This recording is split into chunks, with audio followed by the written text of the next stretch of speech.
Hello, everyone. This is Keith Stone, and I'm here with Gregory Nagy and Sarah and Ellen and Janet once again for HeroesX Office Hours, another season.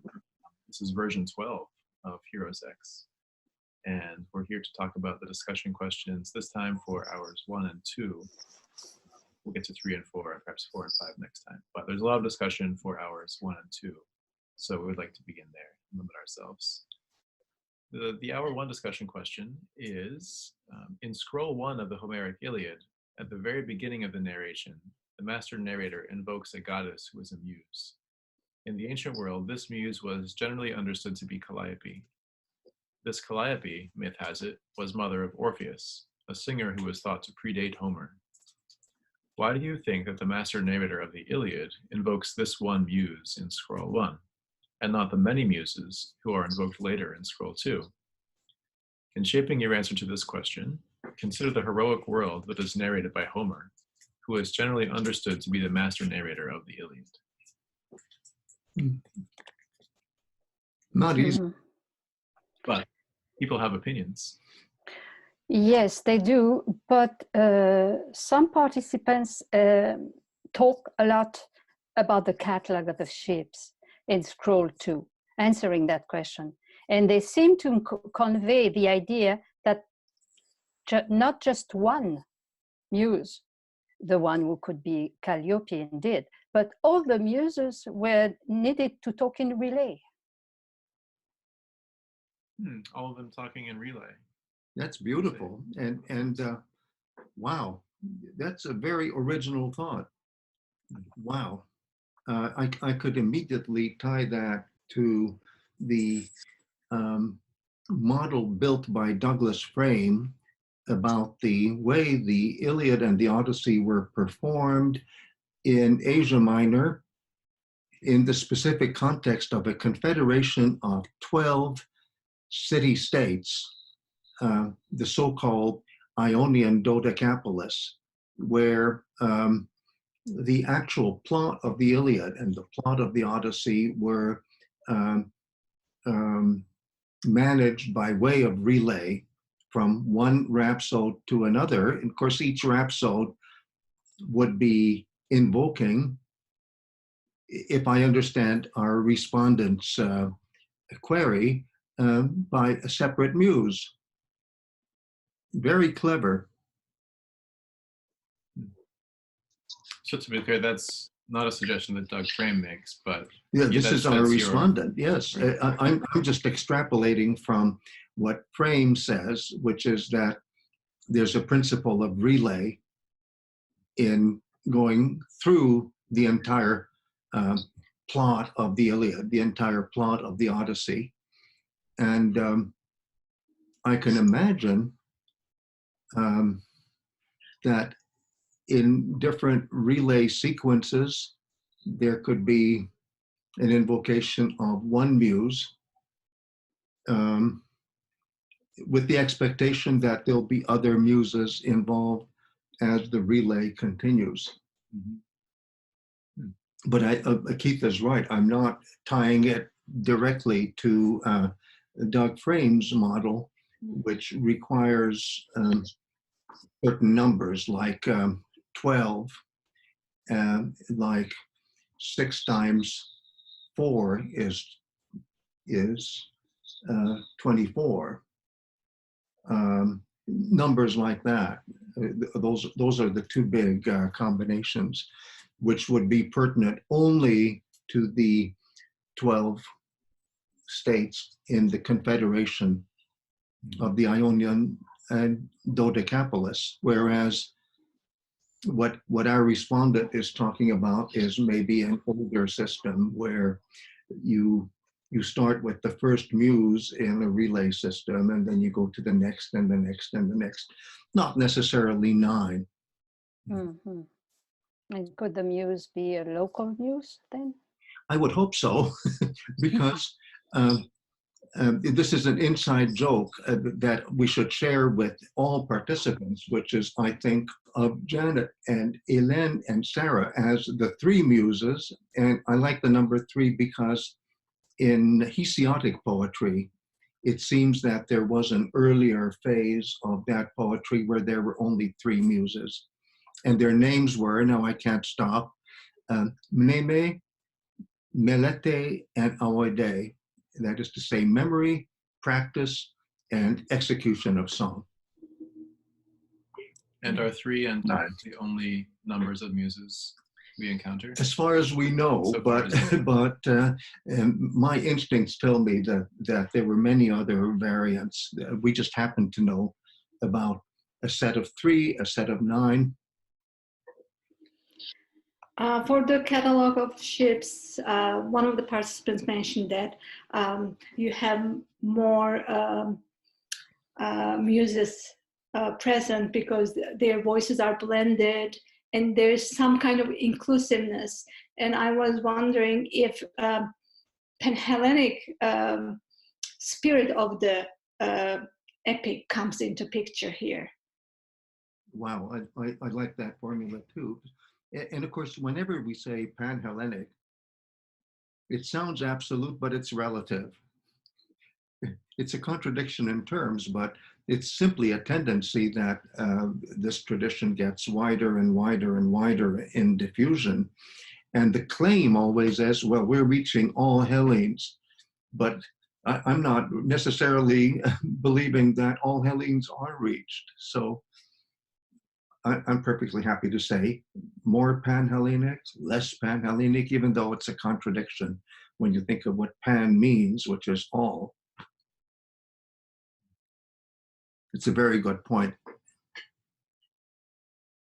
For those who are thinking about Calliope, we've got quite a lot of discussion around that as well. But in particular, the connection between the invocation of the goddess, the muse, and then infusing it with the narrator, with that story and the vision of the story, and then the narrative itself, and that idea of seeing it as well, and then conveying that to those who are participating in that festival, which they're recognizing. It's a religious or ritual setting.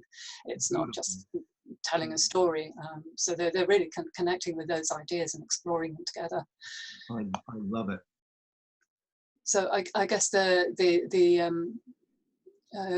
so some of these would be, it wasn't just entertainment, but a reenactment.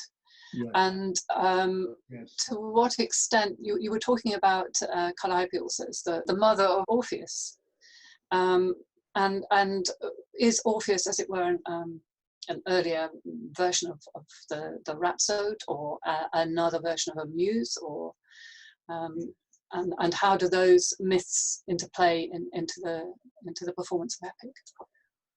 The myth about Calliope, who is the muse of kings, we know that from the Hesiodic theogony. The idea that Calliope, as the muse of kings, should be the mother of Orpheus shows you how old-fashioned the figure of Orpheus really is. If you bore down and dig as far back in time as you can go, in fact, Homeric poetry, the farther back we go, is more and more and more royalist. And if we go forward in time, less and less and less royalist. So is Orpheus, Sarah asks, older? I think yes. And it can be proven by way of comparative reconstruction, I think. Now, does that mean that Orpheus is a proto-rhapsode? No, because the farther back you go, the more this medium is full melodic rather than reduced melodic. The farther back we go, the more it needs musical accompaniment, especially by the 7-string lyre. And therefore, Orpheus is not proto-rhapsode, but more proto-singer of songs who accompanies himself on a musical instrument, unlike unlike Homer, who is reciting.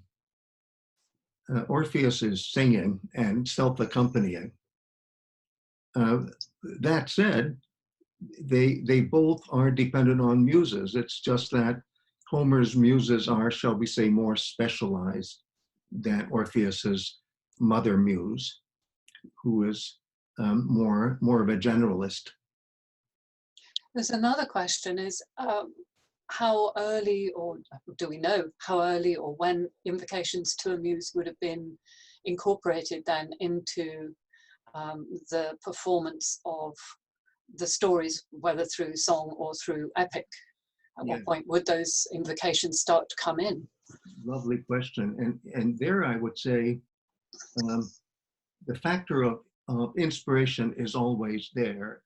As far back as we can reconstruct, the way a muse inspires a singer is literally breathing into the mouth of the singer. And after all, that's what inspiration means. And after all, that is what Latin poets, when they want to archaize, they're not going to say poeta, they're going to say vates. And vates means the kind of poet who is inspired by the sacred wind of the muse's breath. And vates is actually, if you reconstruct the root of that word, vates, which is old-fashioned Latin for a poet, is cognate with the words for wind, cosmic breath. And it's a beautiful thing that you can see in much more detail in the Hesiodic Theogony, in much less detail in the Homeric Iliad and the Odyssey, which kind of chop off at the beginning most of the routines that a singer would go through in begging and praying for inspiration. But that image is something to keep in mind as we're thinking about it. Yeah. Okay, thank you. It's a kind of a foreshortened way to address the muse. I like to think that if you want to see a full-blown, excuse the pun, a full-blown invocation of the muse for Homeric poetry, it's the Homeric hymn to Apollo, all of it. All of it. And that, there you see invocations of more Panhellenic muses. Did you notice I said more Panhellenic? Or invocations of less Panhellenic, more local, more epichoric muses, as in the case of the Delian maidens in the first phase of this multi-phase hymn, which is the grandest of all possible introductions to all Homeric poetry. Unfortunately for us, hymn to Apollo is considered sort of separate, and we don't think of the muses there in conjunction with what happens in the Iliad, what happens in the Odyssey. But the invocations of the muses in both the Iliad and the Odyssey are the most foreshortened versions of invocations that we can possibly imagine. If I could go back for a second, I want to ask, are you saying then that the picture we have of Achilles playing the lyre, accompanying himself, is that an Orphic image? Yes, yes, it's thank you, Keith. It's closer to an Orphic model of the Singer of Tales than what we have in most of the narrative in Odyssey 8 about Demodocus. Don't worry, dear participants. I don't want to jump too far ahead and land in the middle of the Odyssey, but we'll have a lot more to observe about poetry, looking at poetry when we get to the Odyssey, especially Odyssey Scroll 8, which is a marvel. So I hope you look forward to it. I certainly do. Should we move to the second question?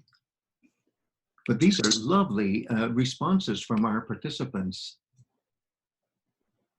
Question 2, or question for hour 2. When the old man Phoenix begins to tell the story about Meleagros and Cleopatra in Scroll 9, he does not invoke any muse. How do you interpret the absence of such an invocation? In shaping your answer to this question, consider again the heroic world that is being narrated. It is relevant to that world, of course, that the narrator here is Phoenix and not the master narrator. That opens a box, doesn't it? Mhm. So, What did our participants find in that box? Well, they seem to be discussing about this. And Phoenix, they say, is telling an Ainos. And the participants are wondering about the possibility that if you are among friends, you do not need to invoke a muse. well, So, that's a lovely way of thinking about it. I'm sure many people in the ancient world thought exactly that way. But if I were to indulge myself and do a little bit more reconstruction backward in time, I would add this, that if you think of the story of Phoenix as a story within a story, if you like, a box within a box, then whatever happens in this inner box is really driven one way or another by the outer box. Or to put it another way, if I'm the master narrator and I invoke the muse, and the muse was there when it happened, so she saw everything, she heard everything, and therefore everything we read now, everything we hear, let's put it that way, is it really goes back to the witnessing by the muse who saw it all and who heard it all. Even the quotations are therefore direct quotations of what heroes and gods really spoke. If that's the case, then if anything is embedded inside the master narration, that is already guaranteed just as much as the outer narrative is guaranteed. And therefore, I come to the same conclusion as our dear participant. You don't need an extra invocation. It's just that in terms of my reconstructing backward, the reason you don't need it is that it's already been done by the controlling narrative, the master narrative, which has inside it embedded other things that are equally guaranteed, or if not equally, let's say proportionally guaranteed. And following on that, somebody mentioned Hutos. So Well, he is, Phoenix is speaking with an authority, and his story is framed within the epic already. So he has some authority already. there you go. Yes, perfect. So in other words, it's like, could I put it this way? If I use the alphabet, the English language alphabet as a symbol, you have the ABCs of the story running all the way from A to Z. And therefore, if A requires the invocation and the guarantee of authenticity and all that, then you don't have to repeat that when you get to LMN. Another sort of thread of the discussion has been thinking about the narrative itself that he talks about, which itself was an epic, wasn't it? We've got a very condensed version of it here, Yes, the Caledonian Boar Hunt, and he heard it presumably from Peleus, who was there. So you've got that almost witnessing first-hand account, and again a relay from one person to another. Beautiful, yeah. And you know, it's the same way when we get to tragedy and we get to that lovely definition by Aristotle of what's going on in our minds when we see somebody wearing a mask and we say, "Hutos ekenos," this man wearing a mask is Oedipus. Well, that means that whoever the current representer is imitating the previous representer, who's imitating the previous representer. And there's that wonderful anecdote about William James. Mr. James, it's turtles all the way down. The joke is that some mystic says that the universe is resting on a turtle. And then the question is, well, where does this begin? And then it's turtles all the way down. So it sounds like that's about it for this week. Keep the questions coming. Definitely. Yeah. Looking forward to next time. And thank you so much, Sarah and Iliad and Janet, for running interference in a very good way for our participants. You really help get across their very interesting thinking, and I so encourage more of it. Thank you all.